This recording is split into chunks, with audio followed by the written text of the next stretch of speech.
Հոլոկոստից հետո այդ գաղափարը Իսրայել Պետրոսյանի այդ գաղափարախոսությունը խոչընդոտի չի հանդիպել։ Այսինքն հոլոկոստ իրականացնող կողմը հռչակվել է որպես մարդկության թշնամի, եւ մարդկությունը համատեղ ուժերով արմատախիլ է արել ֆաշիզմի որջը եւ դրա վրա մեծ խաչ է քաշել։ Այսինքն հոլոկոստ իրականացնողը պարտվել է, ջախջախվել է եւ չեզոքացվել է։ Այսինքն այս դեպքում կարելի ասել, որ իրանք նաեւ թոթափել են։ Այո, ցեղասպանություն իրականացնողը ճիշտ է առաջին աշխարհամարտում պարտվել է, բայց ինքը չի ոչնչացվել, չի ջախջախվել,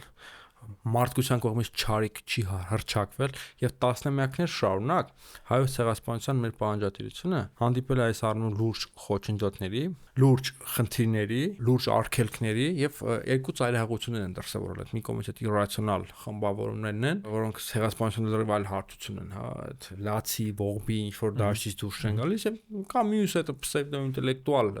ծայրահեղությունը, որ արդեն հոգնած անցյալի այդ խոչընդոտների փորձառությունից ստացվում ասում կարող է ես ինչ չեմ տենց ես ինչ-որ մի բան փոխեմ ինքնությունը հնացած է բան չգիտեմ ռացիոնալ չենք իրացիոնալ ենք մասիսին նայում ենք տենց փոխվենք մի բան ստացվի այսինքն ելակետերը հայոց ցեղասպանության եւ հոլոկոստի ամենևին էլ նույնը չեն հոլոկոստը խոչընդոտների չի հանդիպել ընդհակառակը երկրորդ աշխարհամարտից հետո հետպատերազմյան աշխարհի այդ գլխավոր բաներից մեկն է դարձել ցուցիչներ սյուներից մեկն է դարձել իսկ հայոց ցեղասպանությունը ինչերի մեջ է անցել նախ դրա մասին նա մոռացության է մատնվել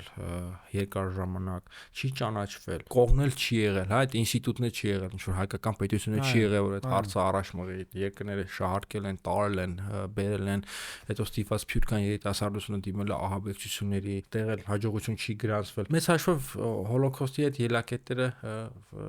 շատ տարբեր են եւ մենք շատ լուրջ խնդիրներ ենք հաղթահարել եւ հաղթահարել ենք եւ այնուամենայնիվ չկա մի adekvat եւ ռացիոնալ շրջանակ որ հիմա կարող է կասկածի տակ դնել հայոց ցեղասպանությունը